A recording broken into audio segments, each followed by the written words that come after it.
Assalamualaikum warahmatullahi wabarakatuh. Selamat pagi anak-anakku kelas 2. Gimana kabarnya kalian hari ini? Semoga kalian dalam keadaan sehat, semangat, dan bahagia. Anak-anakku semuanya, berjumpa kembali dengan Bu Guru. Pada pagi hari ini, pastinya kalian telah melaksanakan sholat duha dan hafalan suratan pendek. Anak-anakku, pada pagi hari ini, baiknya kita berdoa terlebih dahulu. Berdoa mulai. A'udzubillahi minasyaitonirrajim. Bismillahirrahmanirrahim. Rabbi zidni ilma warzuqni fahma. Amin ya rabbal alamin. Semoga dengan doa tadi, pembelajaran pada pagi hari ini berjalan dengan lancar dan kalian jadi lebih semangat untuk belajar. Anak-anakku semuanya, pada pagi hari ini kita akan belajar tema 2, bermain di lingkunganku. Marilah anak-anakku, kita saksikan video pembelajaran dengan penuh semangat. Kita langsung saja ya ke materinya adik-adik. Denny sangat senang bekerja sama. Begitu juga dalam melakukan permainan. Amati gambar di bawah ini dengan cermat. Nah, di sini Benny dan teman-temannya sedang bermain bola kertas. Di lapangan sekolah, Benny sedang asik bermain bola kertas. Bola kertas dibuat dengan cara meremukkan kertas bekas. Kertas yang telah dibulatkan akan diikat dengan karet gelang. Permainan bola kertas terdiri atas 2 tim. Tim yang memegang bola adalah tim yang kalah. Tim yang menang melempar tumpukan batu kecil dengan batu yang lebih besar. Tim kalah harus melindungi batu yang akan disusun oleh tim lain. Benny sedang memegang bola kertas. Ia harus melemparkan bola kertas ke arah lawannya. Benny melemparkan bola kertas ke arah beberapa lawan yang sedang menyusun batu yang berserakan. Salah satu dari tim lawan, Edo, berusaha menyepak ke bola kertas yang dilemparkan Benny. Jika bola berhasil disepak, tidak terhitung sebagai keberhasilan bagi tim yang melempar. Nah, dalam permainan bola kertas ini, permainannya itu terdiri dari 2 tim, yaitu tim yang memegang bola dan tim yang melempar tumpukan batu kecil dengan batu yang lebih besar. Nah, tim yang memegang bola ini harus melindungi batu yang akan disusun oleh tim lain.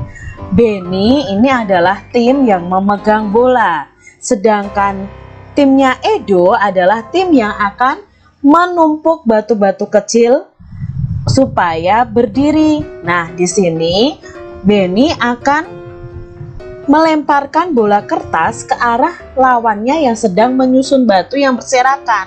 Tetapi Edo menyepak bola kertas tersebut sehingga sepakan itu tidak dihitung sebagai keberhasilan bagi tim yang melempar. Itu permainan bola kertas. Mari kita jawab pertanyaan ini berdasarkan bacaan tadi. Apa nama permainan dari cerita yang didengar?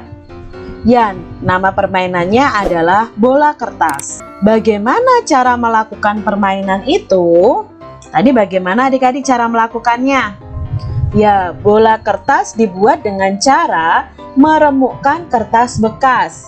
Kertas yang telah dibulatkan akan diikat dengan karet gelang. Permainan bola kertas ini terdiri atas 2 tim. Tim yang memegang bola adalah tim yang kalah dan tim yang menang melempar tumpukan batu kecil dengan batu yang lebih besar. tim kalah harus melindungi batu yang akan disusun oleh tim lain. Mengapa Edo melindungi teman satu timnya? Karena Edo tidak ingin timnya kalah dan temannya terkena lemparan bola kertas. Adik, bagaimana cara menghindari lemparannya? Ayo. Tadi bagaimana Edo supaya menghindari lemparannya? Dengan cara bola kertasnya disepak, adik. Apa saja benda yang terdapat dalam bacaan tadi? Kertas, batu, dan karet gelang. Sekarang amati benda-benda di bawah ini, lalu tuliskan ciri-cirinya. Di sini Kak Citra tunjukkan, yang pertama adalah karet gelang. Ciri-cirinya yang pertama berbentuk lingkaran. Yang kedua berwarna-warni ya, ada yang kuning, biru, hijau, merah. Lalu terbuat dari karet. Lalu yang berikutnya bisa melar adik-adik ya. Dan ciri-ciri berikutnya ini termasuk dalam benda padat. Benda berikutnya adalah kertas. Nah, ciri-cirinya adalah satu, berbentuk persegi panjang. Kalau digambar Kak Citra ini berbentuk persegi panjang. Mungkin ada kertas yang berbentuk persegi juga ada, lingkaran juga ada ya, tergantung kertas yang kalian amati. Berwarna putih. Nah, ini mungkin warnanya juga berbeda-beda tergantung dari kertas yang kita amati. Terbuat dari kayu. Loh Kak, masa kertas dari kayu? Iya adik-adik, jadi kertas itu berasal dari kayu. Nah, nanti itu akan dibuat bubur ya, bukan bubur untuk dimakan, tapi bubur untuk dibuat kertas adik-adik. Coba nanti kalian bisa cari tahu cara pembuatan kertas. Yang keempat, kertas ini termasuk benda padat. Benda berikutnya adalah batu. Nah, di sekitar kita banyak ya batu ini. Kalian bisa amati batu di sekitar kalian. Ciri-cirinya berbentuk tidak beraturan ya. Bentuknya tidak beraturan adik-adik. Mungkin ada yang lingkaran, ada yang seperti kubus, ada yang seperti balok atau bentuknya bulat. Itu ya, bentuknya tidak beraturan. Lalu berwarna abu-abu, mungkin ada yang warnanya merah, ada yang warnanya krem, ada yang warnanya hitam. Keras adik-adik ciri-cirinya. Lalu ini batu ini termasuk benda padat. Nah, itu tadi ciri-ciri dari karet gelang, batu ya. Jadi kalian bisa lihat benda-benda di sekitar kalian. Wujud benda itu ada 3, yaitu benda padat, benda cair, dan benda gas. Ini adalah contoh benda padat di sekitar kita. Kita sudah pelajari sebelumnya bagaimana benda padat ini bentuknya akan selalu tetap walaupun berpindah-pindah tempat. Lalu ada contoh benda cair di sekitar kita. Nah ya, ada madu, sirup, minyak goreng, lalu ada kecap, saus, ada air. Nah, bentuknya benda cair ini berubah-ubah sesuai bentuk tempatnya. Lalu ada contoh benda gas di sekitar kita. Contoh benda gas di sekitar kita bukan balon adik-adik, tapi isi di dalam balon. Balon itu adalah benda padat. Lalu ada asap ya, asap kendaraan bermotor. Lalu isi gas LPG, ada uap air. Lalu ada juga asap ya. Nah, itu adalah contoh benda gas yang ada di sekitar kita. Bacalah teks percakapan berikut. Ternyata pembagian dapat diubah menjadi bentuk perkalian. Ini kata si Benny. Lalu Udin menjawab, bagaimana caranya?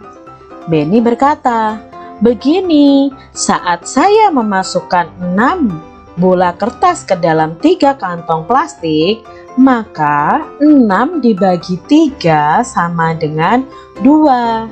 Terdapat 2 pada setiap kantong plastik. Nah, jika dibalik, sebanyak 3 kantong plastik mendapatkan 2 bola kertas setiap kantongnya, maka kalimat matematikanya bisa menjadi 2 dikali 3 sama dengan 6. Jadi 6 dibagi 3 sama dengan 2 itu bisa dicari dengan kebalikan dari perkalian ya adik-adik ya. Nah, kalian bisa kalikan 2 dikali 3 sama dengan 6. Perhatikan contoh di ini adik-adik. 8 dibagi 2 itu sama dengan 4. Kalian kan biasanya mencarinya dengan pengurangan berulang sampai hasilnya akhir angka 0 ya kan. Nah, ini bisa kalian cari dengan cara berapa dikali 2 sama dengan 8. Nah, karena di sini kita sudah tahu jawabannya 4, maka 8 dibagi 2 sama dengan 4 karena 4 dikali 2 sama dengan 8. Contoh berikutnya, 10 dikali 2. Nah, untuk mencari pembagian di sini kita bisa ubah dalam bentuk perkalian. Berapa titik-titik dikali 2 sama dengan 10. Kita bisa mencarinya seperti itu. Nah, adik-adik sudah tahu 10 dibagi 2 itu ada 5. Karena 5 dikali 2 sama dengan 10. Contoh berikutnya, 12 dibagi 3. Berapa 12 dibagi 3? Ya, 12 dibagi 3 adalah 4. Karena 4 dikali 3 sama dengan 12. Contoh lagi, 14 dibagi 7 sama dengan 14 dibagi 7 sama dengan 2. Karena 2 dikali 7 sama dengan 14. Nomor 5. 15 dibagi 5 sama dengan, ya 15 dibagi 5 sama dengan 3. Karena 3 dikali 5 sama dengan 15. Begitu adik-adik, mudah bukan? Jadi pembagian itu kebalikan dari perkalian untuk mencari hasilnya. Nah, di sini kita akan belajar juga tentang menggambar imajinatif. Kak Citra sudah pernah ajarkan ya di pembelajaran sebelumnya apa itu gambar imajinatif. Gambar imajinatif adalah gambar berdasarkan khayalan kita. Nah, alat dan bahan yang kita gunakan itu buku gambar, pensil warna, penggaris, karet, penghapus. Jadi masing-masing alat dan bahan ini juga memiliki kegunaan masing-masing. Contohnya buku gambar itu untuk tempat membuat gambar imajinatif. Pensil itu alat untuk membuat pola gambar imajinatif. Pensil warna itu kegunaannya untuk mewarnai gambar imajinatif. Penggaris, menggaris pinggir buku gambar yang digunakan untuk membuat pola. Lalu karet penghapus itu untuk menghapus pola yang salah. Langkah-langkah menggambar imajinatif. Nah, adik-adik harus tahu langkah-langkah menggambar imajinatif. Yang pertama, sediakan semua alat tulis yang dibutuhkan. Buat garis pinggir yang dibutuhkan di buku gambar adik-adik. Buat pola gambar yang diinginkan. Misalnya kalian ingin membuat gambar hewan ya, berdasarkan imajinasi kalian. Buat dulu polanya menggunakan pensil. Arahkan pola gambar hingga menjadi gambar imajinatif yang kita inginkan. Setelah itu, kalian bisa mewarnai gambar dengan menggunakan pensil warna, krayon, atau spidol. Jadi itulah langkah-langkah menggambar imajinatif. Jadi adik-adik nanti coba ya kalian membuat gambar imajinatif. Gimana anak-anakku video pembelajaran tadi? Semoga menyenangkan ya. Semoga dengan video tadi kalian jadi lebih semangat dan jadi lebih paham. Jangan lupa kalian mengerjakan soal-soal di buku tema 2. Semangat ya anak-anakku. Dan jangan lupa kalian membantu kedua orang tua rajin belajar, sholat 5 waktu, dan hafalan suratan pendek.